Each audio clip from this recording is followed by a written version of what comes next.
And a very warm welcome to our viewers from all of us here at Islington Free News. Viewers are advised that the following programme, Tales of the Unexpected Road Closures, does contain images of unelected change agents in the opening title sequence, along with a few home truths for anyone trying to paint it their way. I really want to show my support to all the residents that have probably quite rightly objected.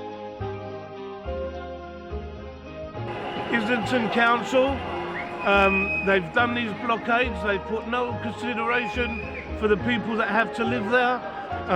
They've blocked off my road. I can't even get to my doctors without doing a tour of Islington.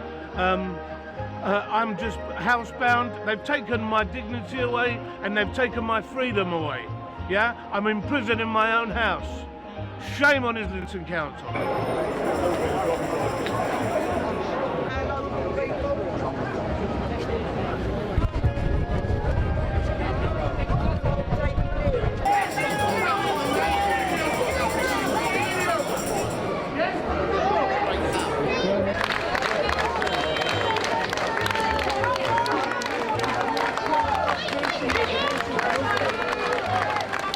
Well, the problem at the moment is that they have closed most of our roads down. We've had no consultation.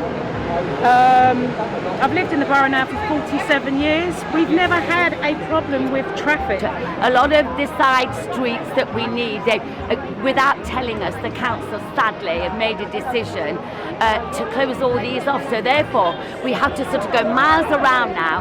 They didn't give us any chance to have a meeting or have a representative to go forward and see what the actual people who are residents in those streets truly think. And sadly, what do you do if you have an ambulance for some people that aren't well? You might want to taxi home, you might want to... It's just curtailing, in a way, your freedom and sense of responsibility in being. And when we've put up the meters in the borough, we contended with the bike lanes, we've contended with a load of our roads being closed, but this is ridiculous now. We can't drive in our borough. It's ridiculous. This gentleman, he can't get out of his house. He's got a disability badge, but he's stuck. Why should he have to be? They're telling people to get out and be more active. He can't even do it. Going with all of these policies and all these people that they're saying have agreed to this, we haven't agreed to it. And we've got 3,000 people on the page that are telling you otherwise. Who are these people that were consulted? It wasn't us. Show Paul.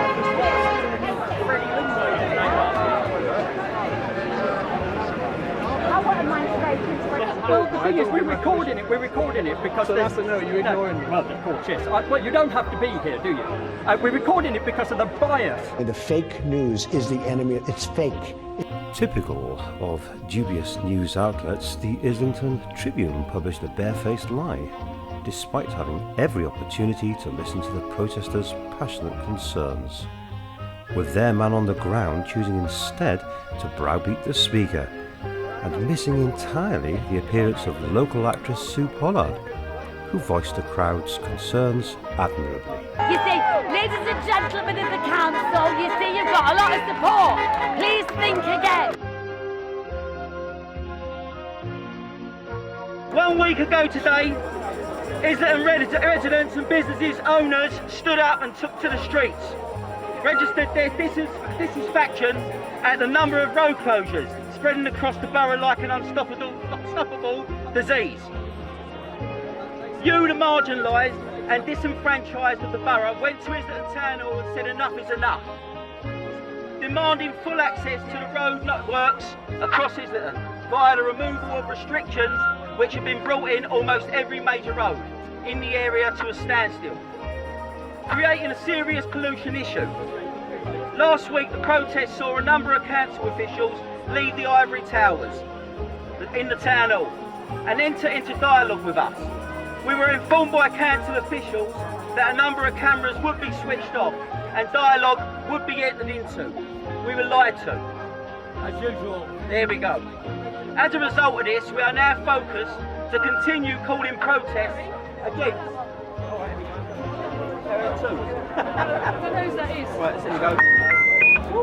Hello, hello, hello. Is it better? borough. As a result of this, we are now forced to continue calling protests against these road closures.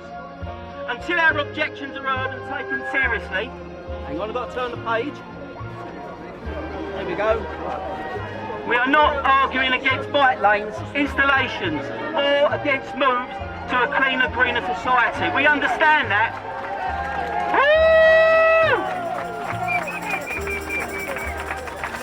We are arguing about fairness. Hang on, we've got more emergency services.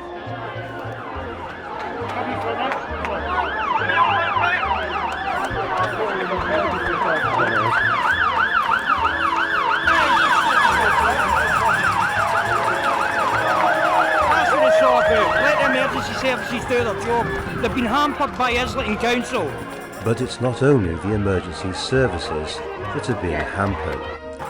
Parents with disabled children are also feeling the pressure and despair, as this young mother tells us. My son has autism, he's 6, non-verbal, goes to a special school, he has a one-to-one, and my 15-minute journey is now taking me 45 minutes because all the roads are closed. I come from City Road, so they've closed Danbury Street, Colebrook Road, so there's no possible way for me to get through, so we have to cross the main roads now to get to school. It's costing me more in petrol, you know, it's taking lots more time. It's really bad, and these are our roads. We've lived here all our lives, and if Islington want to cut the roads, do we still pay? Do they still get road tax because we're not on the roads anymore? We're only on the main roads, so I don't understand. I think it's wrong. So basically, they don't care. They do not give two iotas that anybody, what you lot want and what happens, they don't care. So we sit in there, we ask the sergeant if we can have a few people, especially some of the elderly and disabled people here, to come and make a point in the lobby of the town hall, which is a public building paid for by local people, local taxpayers. And we was told in there by a lady who had a council lanyard on, but told us she don't work for the council. She's a contractor. She's a contractor paid by you guys an awful lot of wedge, right? They're all on a lot of wedge. They're all on a lot of wedge.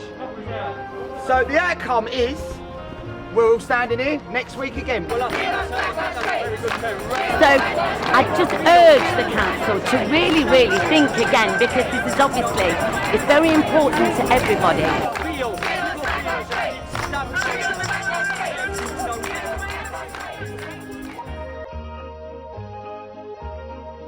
Well, we hope you enjoyed that news item. And viewers might like to know that another protest outside Islington Town Hall is in fact planned for the 5th of August at 1 o'clock this Wednesday, where you too can join Islington Free News for further coverage of Ludicrous Road Closures.